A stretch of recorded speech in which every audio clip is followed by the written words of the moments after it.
dalal ak jàmm ci seen bii di Albasir TV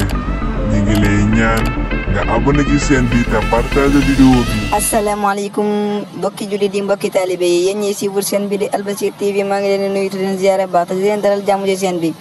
lu doy waar moo xew ki nga xamante ne moo di Adji Sarr mi porté woon plainte Ousmane Sonko bañ yóbbu ko ci tribunal pour l'instant nii moo porté waat plainte ki nga xamante ne moo di Cheikh Bara Ndiaye ak Moustapha Diop bu Walfu mu doon mbir mu garaawal loolu sànq la ñuy jot xibaar bi ki nga xam ne mooy 5M TV Sénégal jotale xibaar bi nii ki nga xamante ne moo di Adji Sarr porté na plainte ki nga xamante ne moo di Cheikh Bara Ndiaye Cheikh Bara Ndiaye moo ko jàllale ci ay kàddu mu doon mbir mu doy waar kon réew mi daal amatul benn luwa da ngay toog di wax dëgg ñu lay porté plainte yi ñu ngi ciy xaar ay révélation yu de Cheikh Bara Ndiaye def incha allah lépp lu fi am dina ko toppal fii ci seen bii di Albasir TV abonneel te nga partagé vidéo bi. bul fàtte abonné ci chaîne bi te nga bës cloche de notification bi mooy tax vidéo bu ñu dugal nga bokk ci ñi ko njëkk a am